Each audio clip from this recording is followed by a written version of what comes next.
At the age of 12, every person received a special blessing from the gods known as a gift. It was a sacred event. Outside the cathedral, crowds chattered excitedly about the ceremony that was about to begin. Inside, a nobleman spoke confidently to his eldest son about the gift the boy would soon receive. In a land torn apart by war, where lords constantly fought over territory, a combat gift was everything. The father had no doubt his son would inherit one worthy of their bloodline. That confidence wasn't unfounded. The father possessed the sword saint skill, a powerful gift that had elevated their family from viscounts to marquises. The boy's mother also carried the sword skill. With both parents wielding combat gifts, the odds of their son receiving one were overwhelming, over 80%. The father placed a hand on the boy's shoulder and told him he was counting on him. The boy, Luke, nodded dutifully. The ceremony began and the priest stepped forward. Whispers rippled through the crowd. Everyone expected great things from Luke, the main wife's son. His younger brother Raoul, born of a concubine with no gift, was barely an afterthought. Luke swallowed nervously as the priest prepared to speak. Then came the announcement. Village building. The cathedral fell silent. Luke stood frozen, unable to process what he had just heard. Murmurs of disbelief spread through the crowd. Even the priest looked bewildered, admitting he had never heard of such a gift and couldn't say whether it had any use in combat. "What kind of gift is that?" Luke blurted out, his voice cracking. The crowd buzzed with concern. What would become of their land with a lord's heir who couldn't fight? Before he could gather himself, Raoul shoved him aside. "Hurry up and move aside, brother." The younger boy stepped forward for his own announcement without a second glance. Raoul's gift was revealed as sword saint skill. Cheers erupted throughout the cathedral. Relief and celebration poured through the crowd. Their land's future was secure. Luke's father rushed to Raoul and embraced him with pride. Raoul's mother wept tears of joy, and Luke stood alone in the background, completely invisible, as the celebration swirled around his brother. His gaze drifted to his mother. Her face was somber and unreadable, her eyes staring at something far away. Across the room stood his father, Raoul's mother, and Raoul himself, all basking in the moment. On this side, just Luke and his mother, alone. The next scene was a carriage. Luke stood beside it, forcing a brave face. "Well, mother, father, off I go," he said. But nobody came to see him off. Not a single retainer, not a single servant. The carriage pulled away in silence, and the truth settled over him like a weight. The only reason people had ever attended to him was because he was the Lord's son and next in line. He had always known that, but it still felt painfully lonely. North. That was where he was headed, to the sprawling, uninhabited wilderness at the edge of the Alvale domain. The whole thing had been Raoul's idea. Luke could still hear the mocking laughter. "With your gift of village building, developing that land should be a piece of cake for you." Raoul had sneered. Not a single person in the household had opposed it. The carriage rattled on, and memories drifted through Luke's mind. Sparring sessions where he never felt any drive to fight. A warrior family that valued strength above all else, and a boy who couldn't relate to any of it. He was never the fighting type. That peaceful nature had always put him at odds with everything the Alvale name stood for. One full week of travel. Then the carriage stopped, and the driver left without a word. Luke stepped out onto a barren, rocky landscape that stretched endlessly in every direction. It was even worse than he had heard. Dangerous forests and mountains loomed in the distance, housing unknown threats. All of this he was supposed to handle by himself. The weight of it pressed down hard, but he wasn't entirely alone. Milia was there. She had followed him all the way to this desolate frontier. The barrenness was obvious, but she told him not to despair. His calm surprised her, and she took it as a sign of resilience. Luke just shrugged. No use crying over spilt milk, right? Milia praised his attitude warmly. Then, she dropped to her knees and pledged her loyalty. She had sworn to serve him no matter what, to the bitter end. The words hit Luke harder than he expected. Who knew there were still people out there who cared about him? For the first time since the ceremony, something in his chest loosened. Maybe he wasn't as alone as he had believed. Milia then laid out their situation honestly. 2 options. The first, try to make something of this barren land. The second, flee to a faraway city and start a new life where nobody would find them. She admitted the second option would be much easier, flashing a content smile at the thought. Their supplies would only last about a month. Hunting in the wilderness was dangerous, and farming this rocky soil seemed impossible. Then, with a mischievous grin, she confessed the real reason she had followed him. "I'm a raging Shota-loving fiend," she declared shamelessly, before snapping right back to seriously discussing their survival options. Running away was the realistic choice, and Luke could tell Melia leaned toward it, but something held him back. He still had no idea what his village building gift could actually do, and he felt ready to find out. Before he could say anything, a strange prompt appeared in his vision, startling him. Melia couldn't see it. She looked at him with concern, wondering if her feelings were showing on her face. The text hovering before Luke's eyes asked a simple question. Did he want to create a village in this location? The letters were unlike anything from this world, but Luke recognized them. Faint memories from another life, fragments of knowledge he had carried for as long as he could remember. Those memories had always set him apart, and he suspected they were connected to his gift. Nothing left to lose. Luke selected yes. The ground trembled beneath them, and the rocky terrain leveled itself out into a flat area, stretching about 50 meters in every direction. Both of them stared in disbelief. A village status screen appeared. Level 1, 50 village points, 0 villagers. A list of buildable facilities rolled out before him. Huts, fields, wells, watchtowers, each with a point cost. Luke decided to start with a small hut, 20 points. The moment he selected it, a wooden structure materialized right in front of them with a thundering noise. Melia was delighted, and Luke finally accepted it. This power was real. This was his gift. 30 points remained, recovering at 10 per day. Luke weighed his options, but Melia spoke up before he could decide. A well. Water was more critical than another building. Without it, nothing else mattered. Her reasoning was so earnest and direct that Luke agreed on the spot. 20 more points, and a well materialized beside the hut. Luke pushed the pump handle, and water flowed out immediately. Melia stared at the mechanism in confusion. She tried to pry off the cover, struggling with it, until Luke showed her that you just had to push the handle down. Her eyes went wide. This kind of pump didn't even exist in their world yet. She marveled at how convenient it was compared to the castle, where drawing water had been backbreaking work left to slaves. With only 10 points remaining, they agreed to save them and build a field the next day once their points recovered. Then, a new prompt appeared, asking if Luke wanted to make Melia a villager. She blinked in surprise, but didn't hesitate for a second. She agreed wholeheartedly, and Luke officially registered her as the very first villager. He thanked her. Melia beamed. She pulled him into a hug and said she thought it would be wonderful if it were just the two of them forever. A warm sentiment, though Luke felt a twinge of loneliness at having only one villager. Still, the daily point total would now climb to 11 instead of 10. Since each villager added 1 to the count, it was a start. That night, under a moonlit sky, Luke lay in the small hut and let everything wash over him. The ceremony, the exile, the barren land. When he first received village building, all he had felt was hopelessness. Now, having seen what the gift could actually do, something had shifted. War had never suited him. Peace was what he longed for. Maybe this gift, the one everyone had mocked and dismissed, was exactly what he needed. A place of simplicity, a life far from the bloodshed. He was going to build it. Beside him, Melia lay quietly, listening to his breathing and whispering his name over and over. She couldn't believe her luck. This, she thought, had to be heaven. By morning, their village points had climbed to 21. Luke used 20 to create a field behind the hut, and the soil transformed instantly into well-tilled earth. Melia threw herself into the planning with surprising enthusiasm. Meanwhile, far from the frontier, a young woman named Seren confronted her father. She declared she was leaving home. The political marriage that had been arranged for her was something she would never accept. "I'd rather die than marry someone like him," she said, speaking of Raoul. There had been a time when marrying Luke would have been acceptable to her, but now everything had changed. She was determined to escape that fate and forge her own path. A young woman walked past the castle guards with cold determination. She warned them that if they didn't move aside, they would be in a world of hurt. The guards shuddered, but didn't dare stop her. A door slammed behind her, and then silence. Just the sound of birds in the quiet morning air. Back at the frontier, Luke woke up to find Melia clinging to him in the small hut. Another hut. That was what he needed to build. But Melia, who had apparently been pretending to sleep, spoke up and teased him about his snoring. Luke jumped. She'd been awake the whole time. Before he could argue, she declared with a playful grin that one hut was perfect. Melia sat up with energy to spare and announced that it was a maid's duty to wake up before her master. Luke corrected her. She wasn't a maid anymore, but Melia brushed it off. Everything she did was for him, she insisted, and her mind drifted back to the days at Alvale Castle, where she had started working as a maid at 12 years old. Growing up as the second daughter of a low-ranking family, Melia had only 2 paths: marry into another low-ranking household or become a maid for a high-ranking noble. She chose the latter, but the work never came easily. One day, her feet slipped and she shattered a plate. Not just any plate. It belonged to Madame Isabella. An upset woman confronted Melia over the broken dinnerware. But before the situation could escalate, a young boy stepped forward and took the blame. He looked up with an innocent expression and said he had wanted to see the plate and accidentally broke it. The woman scolded Melia for not being more careful around a child, but the punishment ended there. Melia couldn't understand why he had lied for her. The boy simply explained that he knew the woman wouldn't get angry if she thought he was the one who did it. That single moment won Melia's heart completely. Back in the present, the village points had climbed to 21 overnight, and Luke was eager to put them to use. 20 points went toward creating a field. He rolled up his sleeves and declared that he wanted to do what he could with his own hands. This was his village, after all. Melia watched him with open admiration, his kindness and determination making her chest ache. He's so darn cute. I could just die, she thought to herself. She offered to help plant seeds, and even though she scattered some of them clumsily, Luke didn't mind at all. His forgiving nature only made her adore him more. By the end of the day, exhaustion had set in. Luke poured water over himself from a bucket, feeling every hour of work in his muscles. Even with 2 people, creating a field from nothing had taken the entire day. As dusk settled over the frontier, a thought nagged at him. No attacks yet, but that didn't mean they were safe. It was time to set up some defenses. Over the next few days, village points went into fortifications. Day 1, a watchtower that gave them a clear view of the surrounding area. Day 2, an earthen wall about 2 meters high, designed to keep enemies out. Day 3, the wall was complete. Their tiny settlement finally had some real protection around it. Then, a few days later, Melia came running up to Luke, barely able to contain herself. The crops had sprouted. Green shoots were pushing up through the soil. Luke grinned, sharing her relief. They would actually have a food source of their own. But the celebration was cut short by a strange noise in the distance. Melia scrambled up the watchtower ladder to get a look. Halfway up, her face went red. The angle. Luke was right below her. She squeezed her skirt tight and tried not to think about it. The embarrassment evaporated the moment she reached the top and saw what was coming. A group of goblins heading straight for the village. She called down to Luke in a panic. "Stay in the watchtower," he told her. It was safer up there. Down below, the goblins were already at the earthen wall, climbing on top of each other to get over it. Luke clenched his jaw. No other option. He grabbed his sword. Years of swordsmanship training kicked in as he charged toward the wall. No combat gift,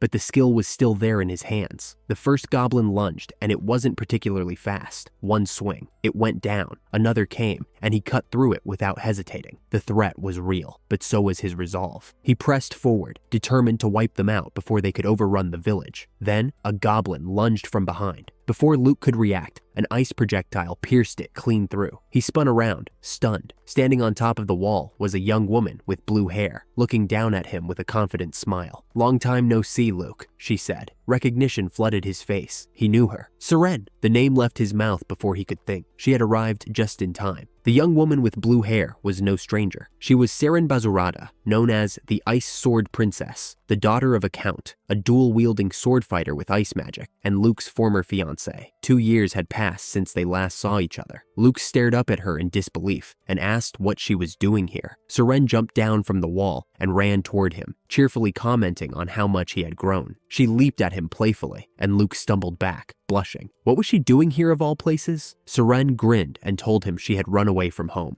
The words hit Luke like a slap. She explained that when her engagement was switched from him to Raoul, she broke it off entirely, cut ties with her family, chose freedom over a marriage she wanted no part of. Her expression turned serious. She would rather leave everything behind than spend her life married to someone she despised. The strength of her conviction caught Luke off guard. He apologized for not realizing sooner what she had been going through and told her he understood how painful it must be to have your future decided without a say. Before Seren could respond, Melia burst onto the scene and physically wedged herself between them. "No private conversations without her," she announced. Seren blinked in surprise. Luke just stood there, confused. Melia puffed up with pride, introducing herself as the first villager and explaining that this was Luke's village. Seren looked around. An earthen wall, a watchtower, a well, fields. 2 people had built all of this? She couldn't believe it. Luke decided to show her how. 20 village points, and a storehouse materialized out of thin air with a heavy thud. Seren's jaw dropped. Luke explained his village building gift, the ability to create structures instantly, though with limitations. Seren pieced it together. That was how 2 people had accomplished what should have been impossible. The question of whether Seren would stay hung in the air. Luke hesitated. There were no proper homes out here, no baths, barely enough food. With her abilities, she could easily find somewhere better, but the system didn't wait for his deliberation. It automatically registered Seren as a villager, catching Luke completely off guard. Seren reassured him about the political fallout. The Alvale family wouldn't come after the Bazarata family over a broken engagement. There was no real danger of retaliation. She told Luke plainly that she had nowhere else to go and no intention of leaving. She wanted to stay right here, and just like that, Luke's village had its second villager. 12 daily points now, up from 11. Luke noticed the increase, but forced himself to focus on more pressing things. The conditions were rough, and he told Seren as much. Someone with her skills could do better than this barren frontier. Seren's expression shifted. Was she a problem? Luke stammered and tried to walk the comment back. That wasn't what he meant at all, but the damage was done. Milia and Seren locked eyes, and something cold crackled between them. Tension, immediate and unexplained. Luke stood there baffled. These two had barely just met. Milia went first. No showers, no proper beds. Could a noble lady really handle living like this? Seren fired back without flinching. She wasn't bothered by the conditions. What bothered her was whether Milia alone was enough to protect Luke. The jabs got personal fast. A mocking comment about Seren's figure, a sharp rebuttal. The argument spiraled, and Luke quietly decided to walk away before he got dragged any deeper. Night came, and with it, a new problem. Seren found Luke and Milia sleeping together in the cramped hut and froze in the doorway. She demanded to know what was going on. Milia apologized, but pointed out the obvious. There wasn't enough room to spread out. Seren refused to sleep next to Milia. Milia suggested she was welcome to sleep outside. Luke, exhausted and caught in the middle, offered to sleep in the storehouse instead. Both of them shut that down immediately. The bickering went on. Each of them dramatically denied any desire to be near Luke, while simultaneously refusing to let the other have the spot. In the end, the hut was too small, and there was nowhere else to go. All three of them crammed in together, with Luke sandwiched in the middle. Sleep didn't come. Luke lay there stiff and wide-eyed, pinned between two women who couldn't stand each other. The awkward closeness, the lingering tension, the sheer absurdity of it all. He had come to this frontier expecting hardship and loneliness. Instead, he was stuck in a one-room hut between his former fiancée and an overly devoted maid, with no sign of a peaceful night's rest anytime soon. Lying there in the cramped hut, squeezed between two people who refused to acknowledge each other, Serene's thoughts drifted back, way back, to the first time she had ever met Luke. She had been a young girl, brought to the Alvale estate, and told by her father that she would be meeting a boy who would likely become her husband one day. Be ladylike, he had said. At the time, she couldn't have cared less. Just another obligation. They left her waiting alone while preparations were made. A rock landed near her feet. She picked it up, confused, and looked toward the nearby bushes. Through the leaves, a young boy was tossing stones at something. She wondered if this was Luke. The boy cheerfully announced that his next target was someone's face. Serene ran toward him, alarmed. What was he doing? She warned him he could seriously hurt someone. The boy brushed her off. Just a game, he said, but Seren pressed him. Hitting someone in the wrong spot could be dangerous. He didn't care. Another rock already clenched in his fist, ready to throw. The rock flew and narrowly missed. Seren cried out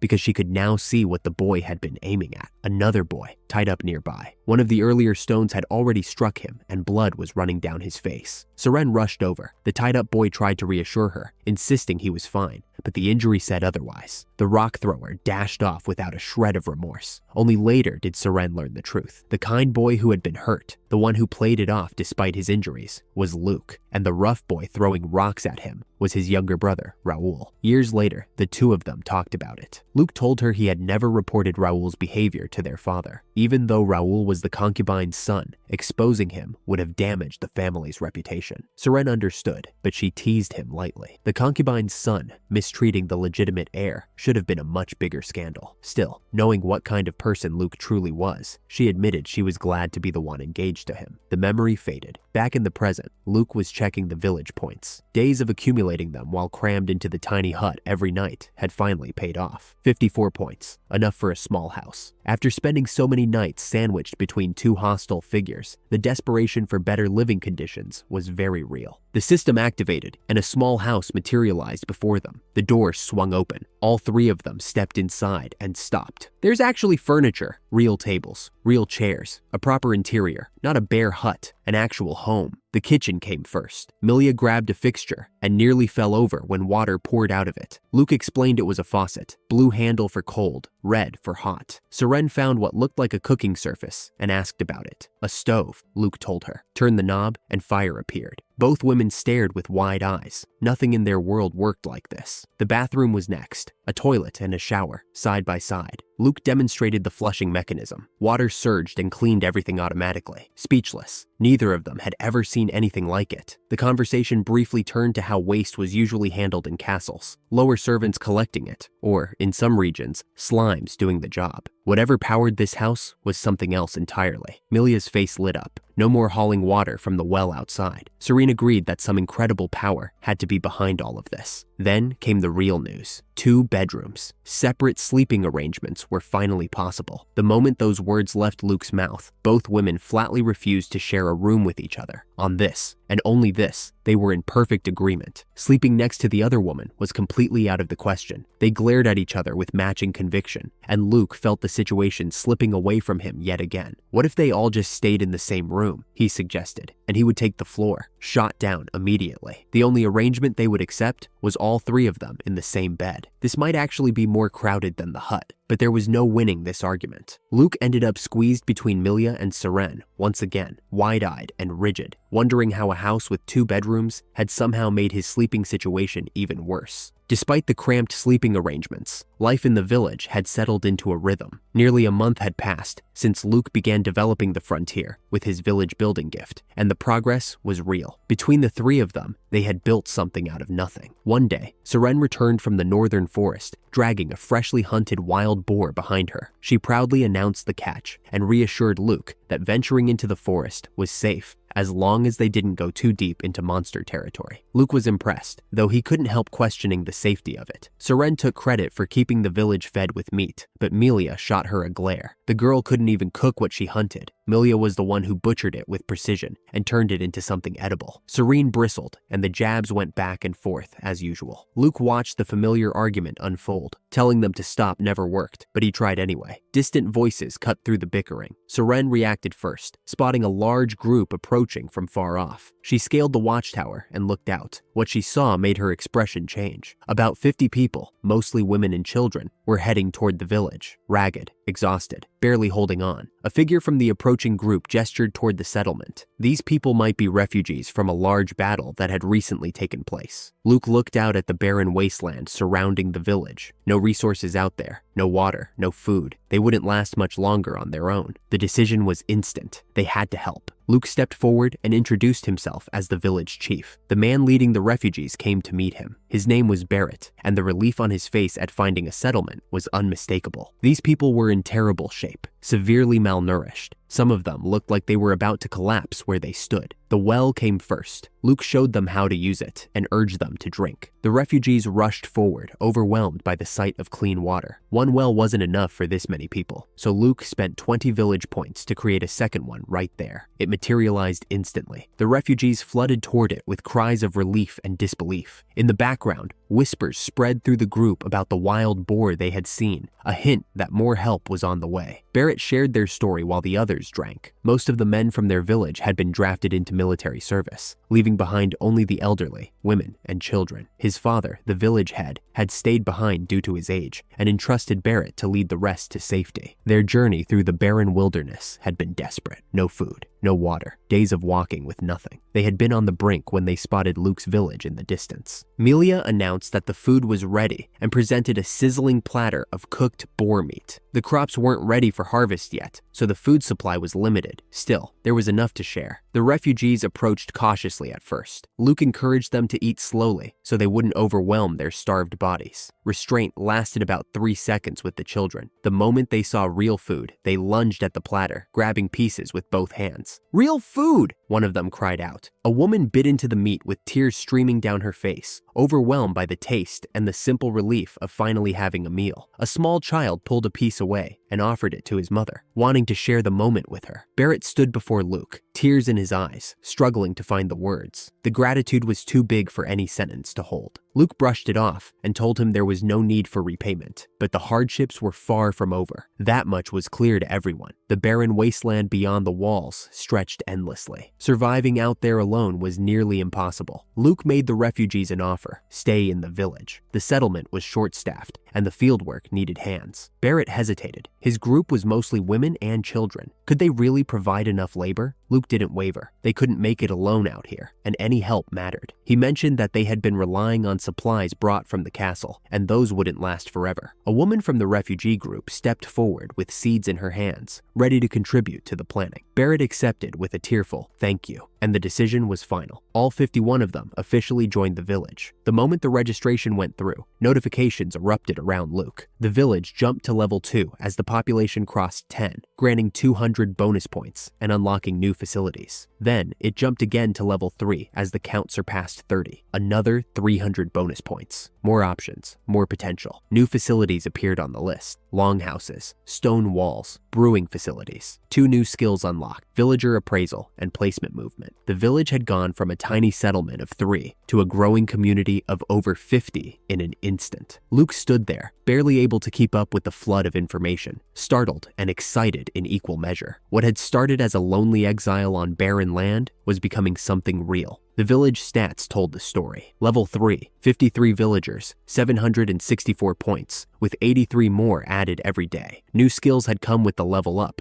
and Luke decided to test the placement movement skill first. The moment he activated it, buildings and walls slid effortlessly across the landscape, repositioning themselves wherever he directed. It reminded him of a game from a past life. With a few simple commands, he expanded the village walls outward and rearranged the existing structures to make room for everything he still needed to build. The villagers watched in horror as the buildings began moving on their own. One man staggered backward, convinced the exhaustion had finally broken his mind. Luke quickly stepped in and reassured everyone that it was just his gift. The tension broke into amazement. Villagers crowded around him, asking if he really had a gift. Some said they had never seen one in person before. Even the children buzzed with excitement, dreaming aloud about gifts of their own, like holy swordsmanship. A warmth spread through Luke's chest, unfamiliar but welcome. It was nice to be treated with kindness instead of scorn. He told them proudly that his gift was village building. With the layout sorted, housing came next. Over 50 new people needed a place to sleep, and building individual houses would drain his points too quickly. Longhouses were now available at level 3. Each one cost 80 points and could house 25 people, far more efficient. 3 went up across the village, each equipped with basic furniture and a toilet, with wells placed nearby. One of the existing wells got repositioned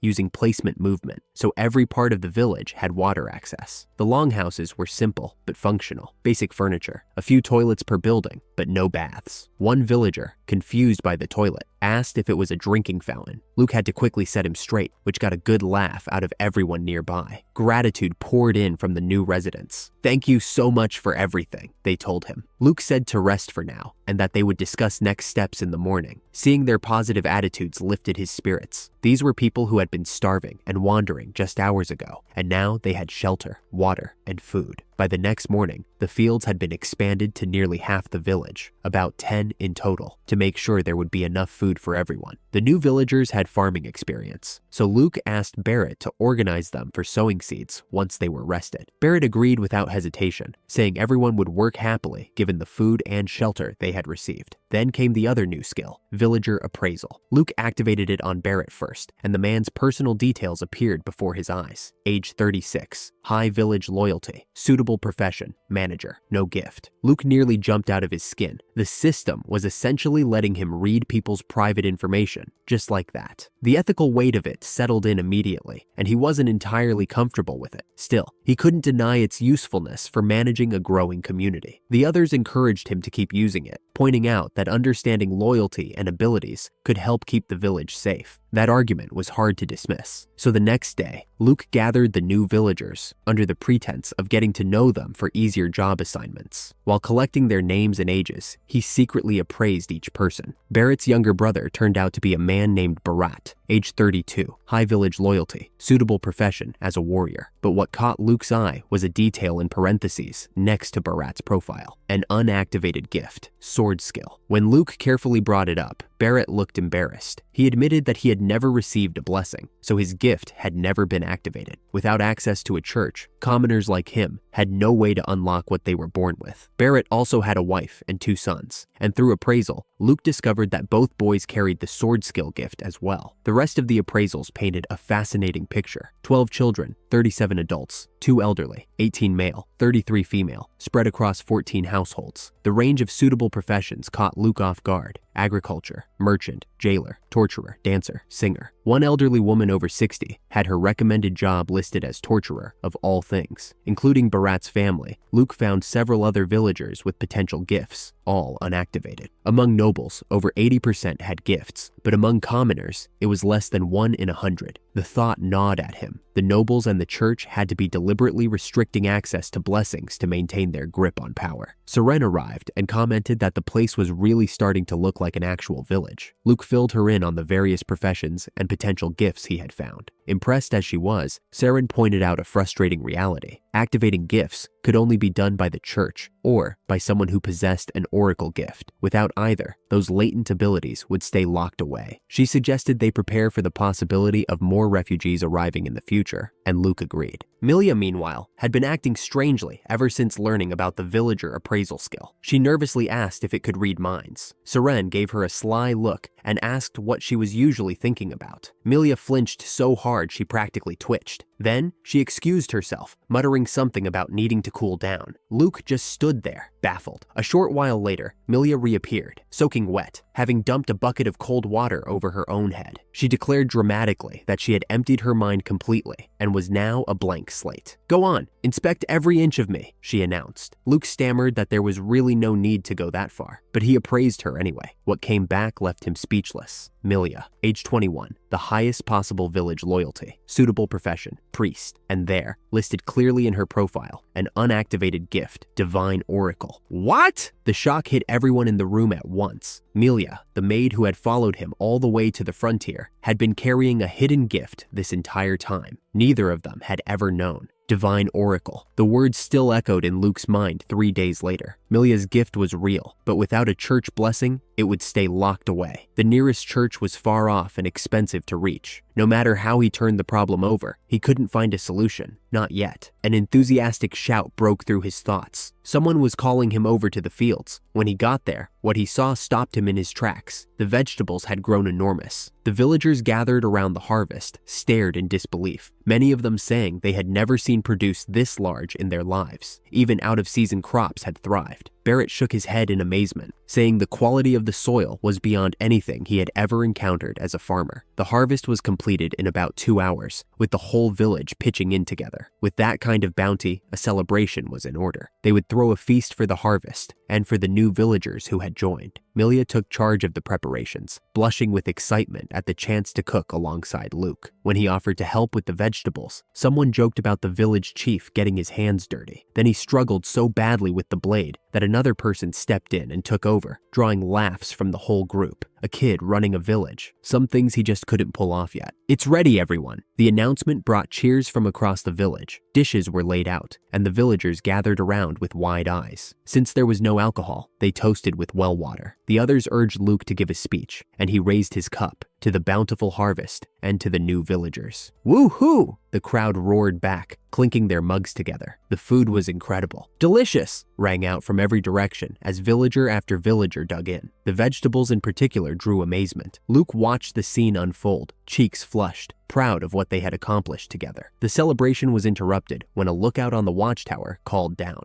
A group of about 40 people was approaching the village. They looked exhausted, likely more refugees. Luke stepped forward to assess the situation. Before he could act, Barrett suddenly shouted in recognition, "Donga, is that you?" A man from the approaching group looked up in shock. The two locked eyes, and broad smiles broke across both their faces. Barrett and Donga clasped hands warmly, overjoyed at the unexpected reunion. The two men had known each other from neighboring villages that had often interacted. Barrett wasted no time teasing Donga about his old crush on Barrett's sister, and Donga turned red, begging him not to bring that up. Nearby villagers and children watched the exchange with curiosity and amusement. One of the women from Donga's group remarked on the rough times they had all been through, relieved to finally see a friendly face. Donga's expression turned somber as he explained what had happened. His village had been abandoned. There was nothing they could do but flee. He could barely believe Barrett had actually managed to resettle somewhere. When Barrett introduced Luke as the village chief, Donga did a double take at how young he was. He introduced himself formally, and Luke shook his hand. Luke told him they were in the middle of a celebration and invited the entire group to join. They looked worn out, and he insisted they eat. A friend of Barrett's was a friend of his. Donga accepted gratefully, and the feast continued into the evening. The refugees ate their fill, and the night was filled with warmth and laughter. A few days later, the village had changed. Morning light fell on villagers already out tending to chores, greeting Luke warmly as he walked through. Donga appeared with a grin, commenting on how nice the weather was, looking more at ease than the day he had arrived. The comfort of a proper place to sleep and good food had made the decision easy for his group. They were staying. New longhouses and expanded fields stretched across the landscape to accommodate everyone. The population now stood at 97, with most of the recent additions being women and children. Luke couldn't help but smile at how far the village had come. Still, the thought of all those unactivated gifts nagged at him. Without access to blessings, all that potential was going to waste. A terrible waste. That thought was cut short when the watchtower lookout called out again. Another group was approaching, this one even larger. Roughly 70 people, and they looked like refugees too. Luke's eyes widened. The influx wasn't slowing down. Distant conflicts were driving more and more people toward the frontier, and his village was becoming a beacon for the displaced. 70 people. Luke stared out at the wilderness as the rustling grew louder, and the knot in his stomach tightened. When Barrett's group had arrived, or Donga's, the fear hadn't been there. But this was different. The village already held 97 people. 70 more strangers would push them past anything he had planned for, and the risks were real. His fist clenched at his side. Extending help could jeopardize the lives of everyone already here. One of the villagers noticed his distress and called out softly, "Chief," offering support, though the worry on their face was plain to see. Seren stepped forward and didn't mince words. "Well, obviously, we have no room for them." She acknowledged Luke's gift and what it could do, but warned about the consequences of giving people false hope. Even if they took the refugees in, the strain on resources could create serious problems down the line. Before Luke could get a word in, she offered to go speak with the refugees herself and dashed off.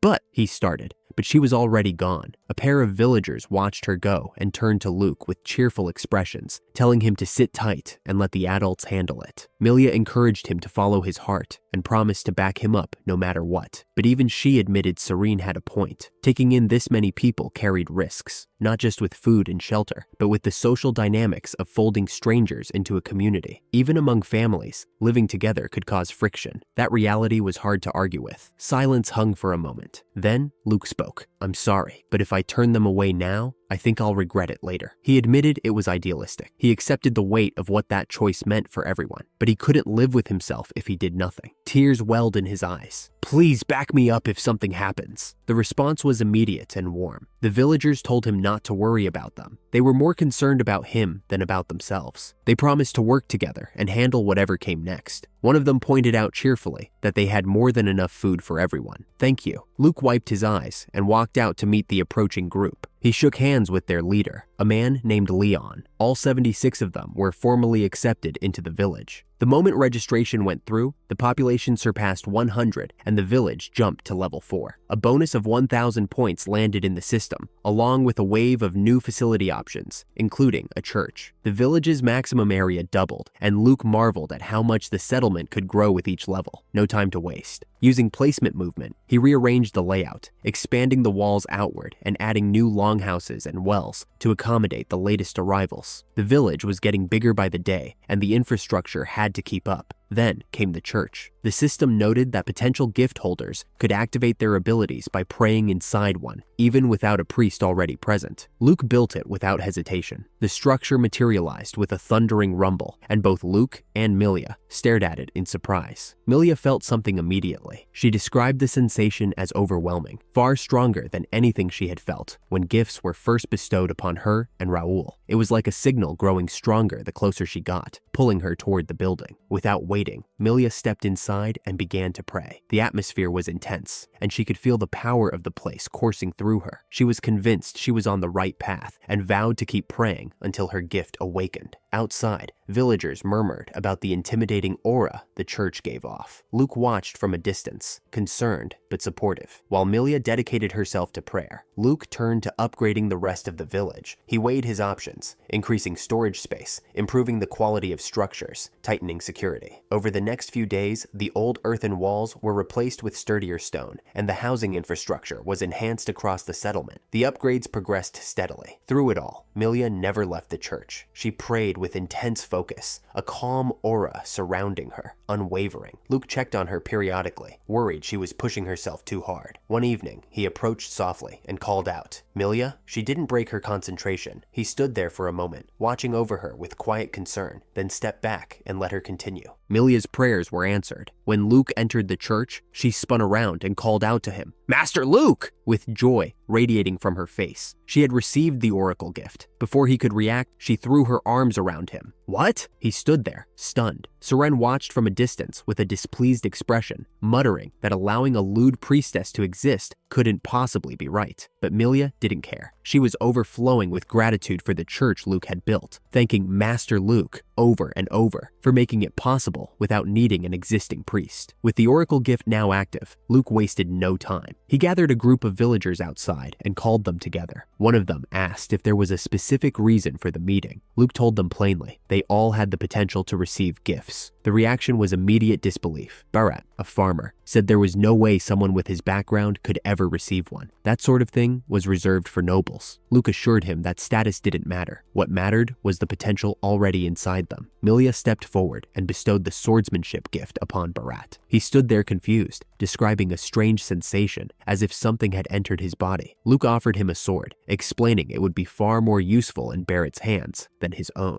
Barrett hesitated, noting the blade looked expensive, but Luke insisted. Once the sword was in his grip, Barrett admitted he had never held one before, yet somehow it felt right. He accepted it with a vow to protect the village, saying that even at his age, he would become strong enough to defend their home. The gift bestowing continued. One by one, villagers with latent potential stepped forward and received their abilities from Milia. Among them were Carmel, Marilyn, Noel, and Toddle, each receiving gifts suited to their potential. The crowd watched with amazement as high-ranking abilities were revealed. In total, 13 adults out of the 17 potential holders received their gifts that day. Luke was hopeful. These new abilities would strengthen the village's defense and food supply, giving everyone a greater sense of security and peace of mind. Within days, the results were already showing. 2 swordsmen threw themselves into intense training in the village square. The clash of blades echoed across the settlement, sweat pouring down their faces as they sparred. A crowd gathered to watch, amazed at how quickly the 2 men had progressed, despite never having held swords before. Luke stepped forward from the onlookers, watching them closely. The raw power that gifts provided was undeniable. Now he understood why his father had valued holy swordsmanship so dearly. Part of him wished he had one too. Nearby, Seren evaluated their progress and declared she would take them hunting soon. The swordsmen were surprised, but pledged to follow her lead. One of the men was flustered at having to call someone so young his teacher. Other villagers just laughed, remarking on how strong Seren was despite her appearance. The mood around the village stayed light. A group of young women surrounded Luke, playfully complimenting his smooth skin and cute appearance. He turned red with embarrassment as they teased him relentlessly. The village had a 2-to-1 ratio of women to men, partly because many husbands had been conscripted into military service. Despite that hardship, the atmosphere remained cheerful and lively. Luke reflected on how much the village had grown, grateful for the progress. He wanted to be someone the villagers could look up to,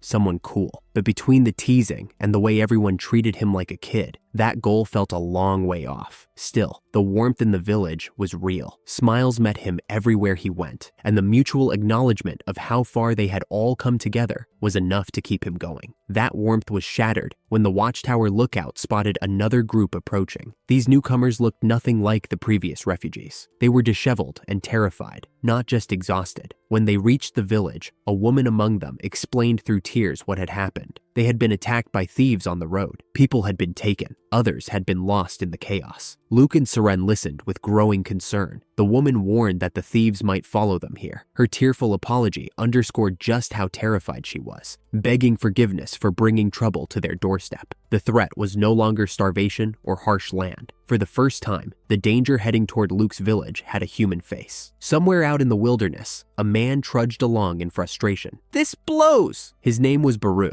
and he was a member of a bandit gang that made its living abducting refugees and selling them to slave traders. Business had been booming with the recent wars, but Baru had let his guard slip and allowed some captives to escape. The gang leader was furious, and now Baru was stuck tracking the runaways on his own. The whole gang should have been held responsible, not just him. But as he walked, something caught his eye. A village that he didn't remember being there before. Women and children inside the walls. His frustration melted into excitement. This was a jackpot. If he reported this, he could redeem his earlier failure and maybe even earn a promotion. The gang's edge came from a member with the gift of telepathy, which let them communicate across long distances. Through the link, his boss asked if he had found the refugees. "You bet I did," Baru confirmed with a grin. He had found something much better. Staring at the village with a sinister smile, he was already picturing the lives that would be ruined. But he brushed the thought aside. It was the refugees' fault for being there. Inside the village, Luke felt something was off. An uneasy sensation crept over him, and he mentioned it to the girl beside him. Then, an alert flashed before his eyes. An intruder had been detected. One hostile presence, possibly a scout, had entered the area. Luke's expression hardened. He told her it was likely one of the bandits who had attacked the refugees. The alert could pinpoint the intruder's location, and that gave them a real advantage in keeping the village safe. The girl told Luke to step back. The intruder's exact direction wasn't clear yet, and she didn't want him walking into danger. An eerie silence fell over the area. Someone was concealing their presence. Tension settled across the village as they moved cautiously, scanning for any sign of movement. Then, Luke spotted the intruder's position on the map. Baru was hiding in the fields nearby. The moment Baru realized he had been found, panic set in. How did he know? He charged out of hiding and rushed toward the two figures ahead, dismissing them as just a couple of brats, overconfident and reckless. Both of them were caught off guard by the sudden charge, but the girl recovered in an instant. "Freeze!" A sharp crackle tore through the air as ice spread across the ground, locking Baru in place. He couldn't move. He couldn't even process what had just happened. One moment he was charging, the next, frozen solid, trapped and helpless. When Baru came to, he was behind bars. The village had a dungeon, and he was sitting in it. He looked around in confusion, unable to make sense of where he was or what kind of village had a jail cell. Before he could gather his thoughts, a voice cut through the telepathy link. "Hey, Baru!" His gang was calling. They demanded to know about the village he had mentioned and told him they were heading there. Then, from the other side of the bars, a woman stood and bluntly confirmed what she already knew. He was a thief chasing refugees. She demanded to know how many others were in his gang. Baru clenched his jaw. He considered whether to reveal anything, but decided to stay quiet. In his mind, he just needed to hold out. His boss had gotten the report through the telepathy link. Reinforcements would come. Everything would work out in his favor. He was sure of it. Then, an unexpected figure appeared. An elderly woman, leaning on a cane, shuffled toward the cell. The younger villagers called her Granny and expressed concern about her getting too close to the prisoner. She waved them off calmly, remarking on the innocence of youth. Then, she asked if someone could open the cell for her, which immediately alarmed everyone around her. Granny turned to Baru and asked him about his mother. She urged him to think about the woman who raised him and the struggles she must have endured. Baru's composure cracked. Tears began streaming down his face. He sobbed and begged to be released, putting on a desperate show of remorse. The young woman watching wasn't fooled. She warned the others not to fall for it. It was an act. She was right. Without warning, Granny struck Baru hard enough to make him yelp in pain. The gentle grandmother act vanished. In its place was a cold, menacing smile. She told Baru to hold on to the memory of his mother's smile, because after she was done with him, the only thing he would remember was tears. Her expression left no doubt she meant every word. Luke and the girl watched with a mix of surprise and respect. The elderly woman told them to go and prepare for what was coming. She would handle the interrogation, though she warned it would take time to get the truth out of him. Meanwhile, far from the village, the bandit leader stood silhouetted against the fading evening sky. Baru's report had already reached them through the telepathy link. The village's location was confirmed. The bandits were already planning their move. The attack was coming. Back at the bandit camp, frustration was building. One of the gang members had been trying to reach Baru through their telepathy link, but the connection kept cutting out. The replies felt wrong, disjointed, off. Something wasn't right. Another bandit waved it off, calling Baru a slacker who could never be relied on. But the first one wasn't convinced it was just laziness. He smashed his fist against a rock. He wanted to scout the village before the raid, gather information just in case. But the boss wasn't interested in caution. The leader of the gang stood tall and imposing, a massive battle axe resting on his shoulder, and dismissed the idea of overthinking it. In his mind, brute force was all they needed. The villagers would yield the moment he showed up. The boss charged straight at the village's wooden gate and sneered. A simple gate like this wouldn't stop him. His axe came down in a single devastating swing, and the gate shattered like it was made of paper. He didn't even slow down. "Follow me!" he bellowed, and the bandits surged forward, pouring through the broken entrance with weapons drawn. Inside the village, Luke's eyes went wide. Sweat ran down his face as the alert system lit up with multiple intruder warnings. This wasn't a lone scout like last time. An entire group had breached the walls, and they were already inside. Two of the bandits who had entered looked around in confusion. They had made plenty of noise smashing through the gate, but there were no screams, no one running. The buildings looked strange, and the whole place felt eerily quiet. They started to wonder whether Baru had misled them, or maybe he had already fled. Then, Luke activated the water moat. With a quick gesture, the feature engaged. The ground beneath the bandits split open, and dozens of them stumbled and fell as trenches opened up all around them. Water erupted from below, flooding the trenches in seconds. The bandits scrambled in panic, unable to find footing in the deep water. Before anyone could react, the water began to freeze. Ice spread through the moat like a cold wave, locking everything in place. Panic tore through the group. One bandit screamed at the others to get out before it was too late, while another shouted in disbelief as ice crawled up his legs. The freezing spread fast, encasing them one by one. Those who couldn't pull themselves out in time were frozen in place, trapped and helpless. Luke looked down at the scene and let out a breath. Looks like they fell for it. Villagers stood behind him holding torches, lighting up the frozen moat below. One of them looked anxious, sweat on their brow despite the cold, but the relief on everyone else's faces was clear. Luke and the girl beside him exchanged a grin. Their plan had worked perfectly, and no one on their side had gotten hurt. Luke called it a perfect tag team effort. She blushed at that, but didn't argue. She told the others to handle rounding up the trapped bandits while she kept watch. As she stepped forward, she quietly repeated the words to herself. Tag team. She liked the sound of that. The relief didn't last. A massive shadow loomed up behind her. The boss had gotten free from the ice. He towered over her, his expression cold and furious. "So you're the one who froze the water, huh?" Her eyes went wide as she spun around to face him. The girl, Seren, drew her blade and met the boss head on. Their clash sent a shockwave through the area. He was powerful, easily matching her in raw strength. He acknowledged she was strong, realizing she had been the one behind the ice. She leaped and spun, evading his massive axe swings while looking for an opening. He asked if she really thought she could beat him. She answered with another strike, refusing to back down. Luke and the others watched the fight unfold, stunned by how evenly matched the two were. Then, someone noticed the ice in the moat was starting to melt. The trapped bandits wouldn't stay trapped for long. Luke snapped into action, calling for everyone to round up the thieves, while Seren kept the boss busy. But as he turned, he spotted a bandit emerging from the shadows behind them, one who had avoided the trap entirely. Luke reached out, but the realization hit him like a wall, too late. The bandit lunged from behind before anyone could react. Luke's heart dropped. Then Barat was there. Luke grabbed onto him, barely managing to stammer out a thank before the scene erupted into chaos. More bandits had pulled themselves free from the melting ice and were climbing out of the moat, weapons in hand. "Fight them!" Barat shouted at the villagers. It was their first time in a real combat situation, and the uncertainty was written all over their faces. The bandits noticed it too. They mocked the villagers, laughing at how green they looked and assuming it would be an easy fight. One landed a hard hit on a villager, sending him stumbling. Whoa, it broke! His weapon had cracked under the impact. Panic spread fast, but the villagers steadied themselves. They remembered their training. One by one, they pushed through the fear and started swinging back, not graceful, but determined. A villager got knocked down and scrambled up again, fists shaking. The inexperienced fighters were overwhelmed at times,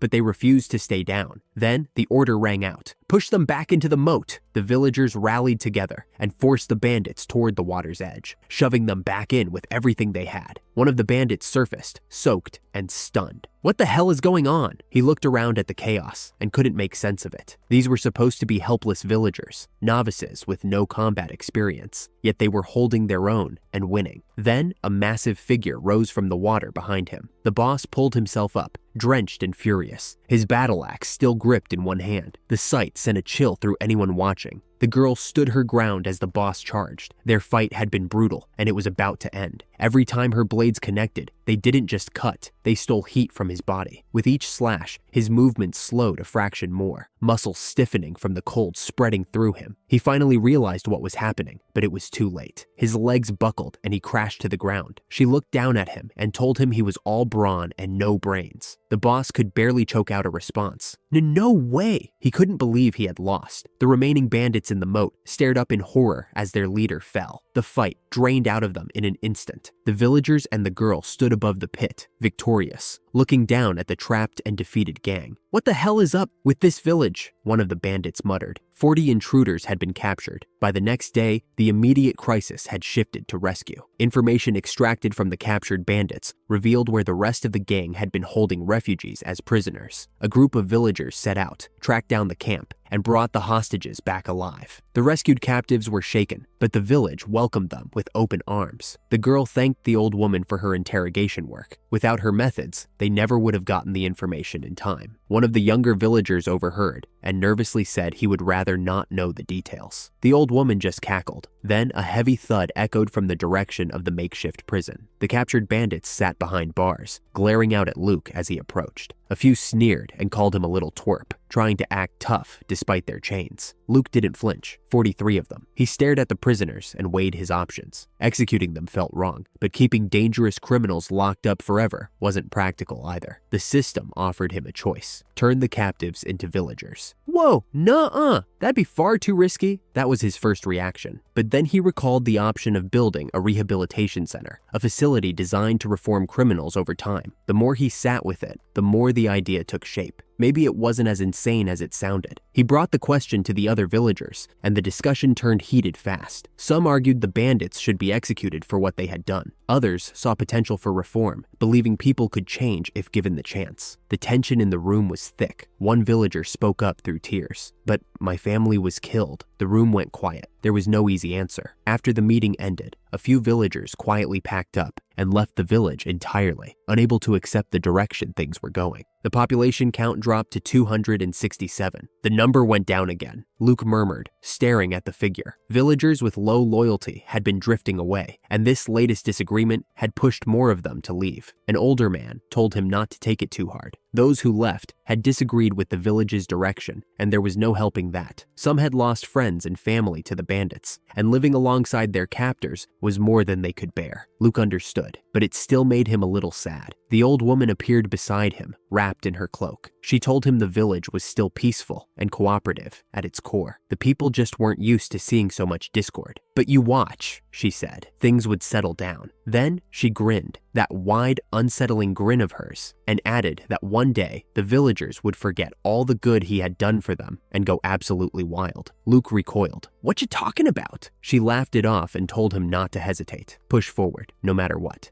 Right. Luke steadied himself and walked toward the jail cells. He made his decision. Dorian's group of 43 bandits were formally registered as villagers. The moment the process completed, the system announced it. The village had exceeded 300 people and reached level 5. Outside, the village carried on. Bharat stood in the yard, holding one of the children upside down, while the kids squealed with laughter. Nearby, Saren leaned on her sword with a look of quiet satisfaction. The village had cost them something to get here, but they were still standing. Level 5, no time to waste. The first order of business was the rehabilitation center. All right, Luke had it built and ready to go, then selected 5 of the most cooperative-looking bandits from the cells. They were bound with ropes and led toward the facility. He admitted he had no idea how effective the place would actually be, so starting with a small, obedient group seemed like the safest bet. Granny Nima volunteered to oversee the process without anyone even asking. She stepped forward with that eerie grin of hers and muttered a quiet, "Excellent," under her breath. The 5 bandits went pale. A couple of them started sniffling and sobbing before they had even reached the door. A quick check on the villager stats told Luke everything he needed to know. Every single one of the bandits read mutinous for village loyalty. He told Granny to take them away and get started. The bandits stared at him with wide, pitiful puppy dog eyes, practically begging him to reconsider. Luke caught himself almost feeling sorry for them and quickly looked away. He warned himself not to fall for it. Granny accepted the task with a hearty cackle. "This brat's too sharp," one of the bandits muttered. "No, please," another cried, as they were dragged off toward the rehabilitation center without a shred of mercy. Next up is fixing the gate they broke. The front entrance was still in pieces from the raid. Luke activated his building gift and restored it in an instant. The new gate materialized with a deep rumble, sturdy and reinforced. Now that the village had reached level 5, he also had access to facility customization, a feature that let him reshape, recolor, and add utilities to existing structures using village points. He pulled up the village layout and looked it over. The church, prison, incinerator, rehabilitation center, and fields were all in place. Everything was organized, but there was still room to improve. Something the villagers had been wanting for a long time came next: a public bathhouse. The building appeared with a resounding boom, and the sound drew a crowd almost immediately. Villagers gathered around, staring at the new structure with curiosity. "It's a place where everyone can take a bath. Blue section for men, the red for women," Luke explained with a grin. The excitement spread fast. Some asked if they could use it right away. One of them laughed. "Kinda reminds me of that toilet thing you made." Within minutes, villagers were streaming inside. The first ones out came grinning from ear to ear. "It's the best!" Feedback from the women's section was glowing. "It's perfect, Chief." On the men's side, things were a bit more chaotic. A few of the guys were getting rowdy and had to be told to settle down. Luke shook his head, but couldn't help smiling. The bathhouse was already the most popular spot in the village, and it hadn't even been open for a full day. Later, over by the training area, the fighters were going through their forms with wooden practice swords. Luke stepped in to join a bout, but the moment he squared up, whack! A practice sword caught him clean, sending him stumbling backward. Milia watched from the side, trying not to laugh. She commented that the bathhouse had been a huge success and that everyone seemed to be enjoying it. Then, one of the practice swords snapped clean in half with a sharp crack. The fighters looked at the broken weapon and sighed. They were running low on equipment, and the materials available in the area were limited. A discussion broke out about what to do. Someone mentioned that past efforts to find better supplies hadn't turned up much. The region simply didn't have what they needed. A few villagers suggested venturing farther out to search, and the idea gained traction despite the risks. Luke pulled up his display, wondering if there was something his abilities as chief could do to help. One of the villagers reassured him that the community was resourceful and that they would figure it out together. Another brought up the idea of putting the captured bandits to better use, which led to a round of half-serious complaints about how crowded things had gotten. Sharing the baths, the toilets, the living spaces, everything was tight with this many people packed into the village. The pressure of it all weighed on Luke. They needed bigger quarters. As if on cue, 3 familiar faces showed up: Noel, Pern, and Land. They were grinning and clearly in good spirits, thanking Luke for the bathhouse. Then the teasing started. They called him naughty for not upgrading his own place sooner while he was busy building things for everyone else. Luke tried to brush it off, but the kids had a point, so he finally put some of his remaining village points toward upgrading his small house to a medium house. The structure expanded and transformed, giving him and the others proper room to breathe. Between the gate repairs, the bathhouse, the customizations,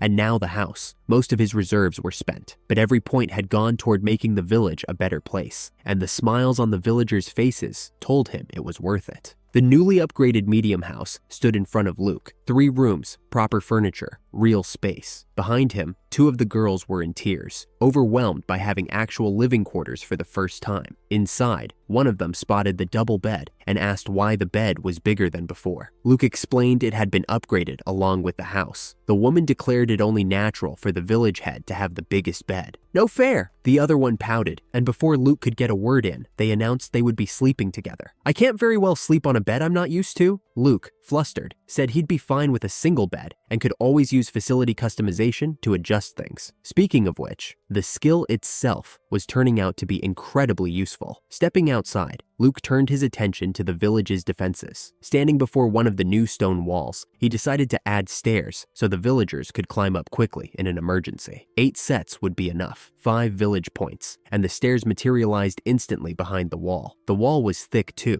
Anyone attacking from the other side would need a spear or something with real reach to get through. A familiar face popped up over the edge. Donga had climbed up and was hanging upside down. Whoa! He grinned at the space up top and laughed, saying it reminded him of making sandcastles when he was a kid. Luke explained that the wall could serve as a fighting platform if the village ever came under attack again, but admitted they still didn't have proper weapons to defend from up there. That problem had been nagging at him. The village was isolated, and there was no reliable way to acquire weapons from the outside. Luke decided to test whether facility customization could solve it. He walked over to one of the cabins and used the skill to reshape part of the wood into a sword blade. The blade wobbled at first. He realized he needed to shape it before detaching it from the structure. Customization wasn't possible after separation. He tried again, adjusting the form while it was still attached. This time, it worked. All right, he held up a completed wooden sword, 3 village points. I could make a bunch of these easily? Eager to test it, Luke swung the new sword. It snapped almost immediately. It's so fragile. Wood just wasn't sturdy enough for real combat. He stared at the broken piece, thinking about what material might actually hold up. Then, it hit him. Oh, the prison. Luke walked over to where the remaining bandits were locked up. They were banging on the iron bars and screaming, "Let us out now!" One of them called him a stupid brat. Luke ignored the insults and focused on the bars themselves. No matter how hard the bandits kicked, the iron didn't budge. Those bars were incredibly durable. If he reshaped one into a weapon, it would be far stronger than wood. The risk was that removing a bar might leave a gap, but he could add a new one first, then reshape the extra. Luke activated facility customization on the prison. Ah! One of the bandits jolted as a new iron bar materialized out of thin air. Wait, what the hell? Where'd that bar come from? Another yelled. Luke ignored them. Let's see. First, I need to cut off one side. He worked methodically, cutting the original bar free and molding the iron into the shape of a sword. He checked the form, made adjustments, and when he was satisfied, detached the finished product. All done. Luke held up the completed iron sword with a grin. The prisoners stared in disbelief. He looked it over and wondered what material to use for the hilt. Plenty of combinations to try. As he walked away, his mind was already racing. With this, he could probably make all kinds of gear. He just needed to experiment and consult someone who actually knew weapons. He found one of the village's best fighters and showed her the sword. "You made an iron sword?" She grabbed it, tested its weight, and tossed it to another. Catch. Luke explained that facility customization let him create items from the materials of existing structures. So as long as he had iron to work with, he could keep producing weapons. A nearby villager shook his head in bemusement, still trying to wrap his mind around how a building skill could do something like this. The fighter who caught the sword drew it and squared up for a test bout. The two clashed, and the ring of iron echoed through the training area. The sword held up through every strike, every parry. After a solid exchange, he stepped back. Nice. The weapon was solid. His sparring partner confirmed it. Perfect for real combat. Word spread fast. "You guys, Luke made weapons for us," one villager shouted, running through the village. The fighters gathered around as Luke stood in the middle of it all. His friend gave him a satisfied nod. "They're perfect." Then the old woman appeared, leading a group of 5 former bandits behind her. "Well, here they are, Chief, reformed and ready to go." Luke checked their status on his display, where it had previously read mutinous. Their village loyalty now showed high. The rehabilitation had actually worked.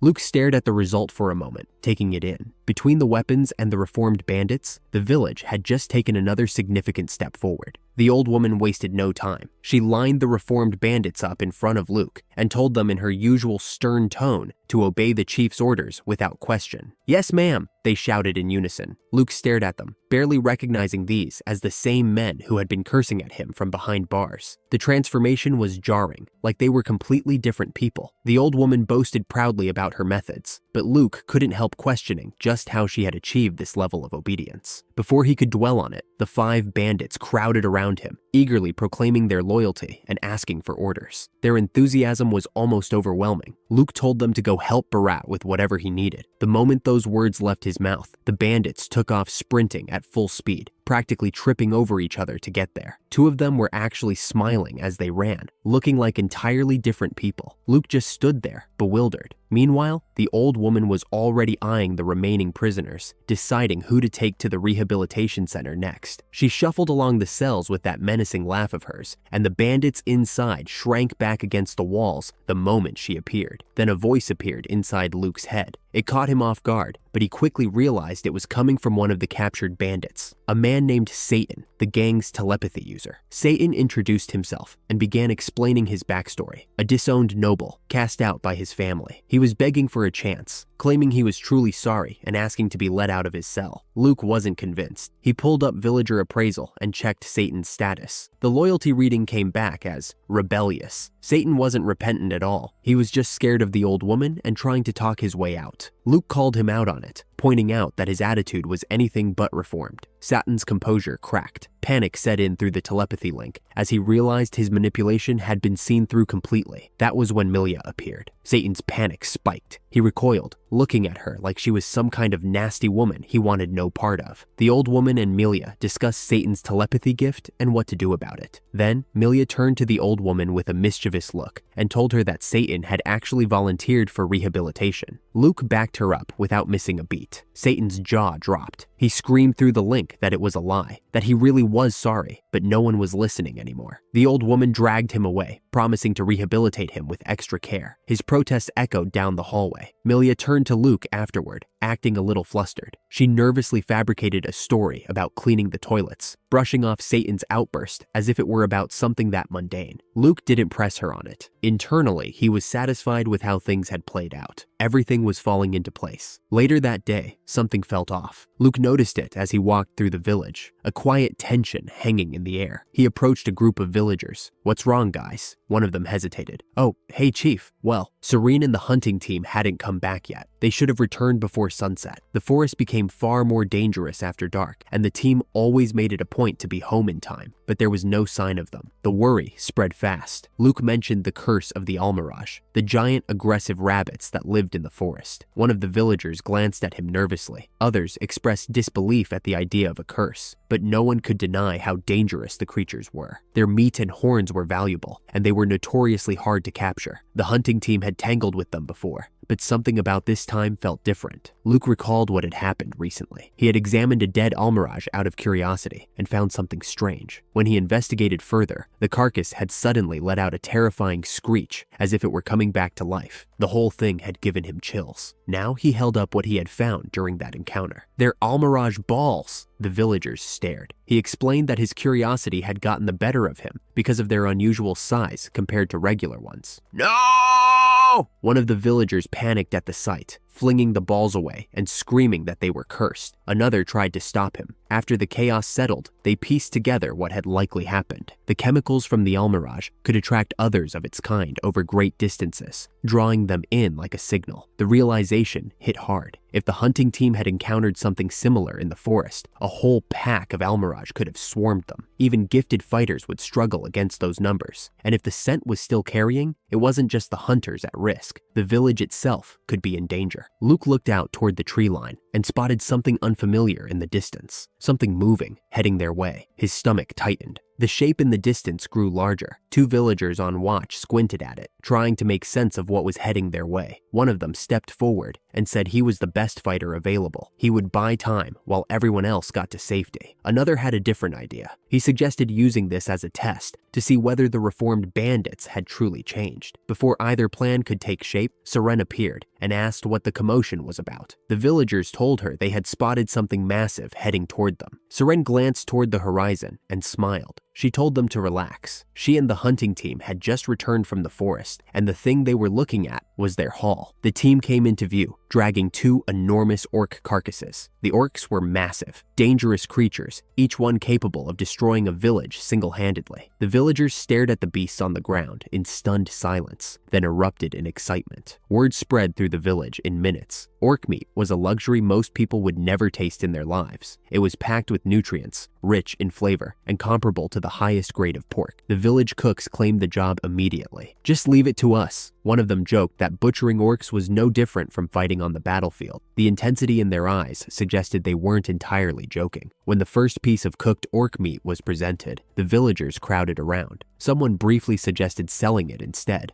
but the idea was shot down in an instant. This was a once-in-a-lifetime opportunity. A villager took the first bite, and his face lit up. He couldn't stop praising the flavor. The others insisted the chief had to try it. Luke hesitated, then took a piece and bit into it. His eyes went wide. The meat was unbelievably tender, bursting with a savory richness he hadn't expected. He had eaten orc meat before, but it had never tasted anything like this. The difference, someone explained, was freshness. Normally, orc meat lost much of its flavor during transport. Here, straight from the hunt, it was on another level entirely. Then someone placed a dish in front of Luke that made him do a double take. Orcish ball broil. He stared at it, unsure what to make of the presentation. One of the villagers defended it enthusiastically, insisting it was loaded with nutrients and had even been served at castle banquets. Luke's expression said he wasn't convinced, but the villagers were clearly enjoying his reaction. One villager nearby remarked that he had eaten meats like this before, but never from an orc, and commented on the sheer size of the parts. Another stood off to the side, quietly contemplating the whole scene. The rest of the group crowded around Luke, eager to see his next reaction. Is it good? He tried the orc testes simmered in a sweet and spicy sauce. It was scalding hot, and he winced. Crispy on the outside,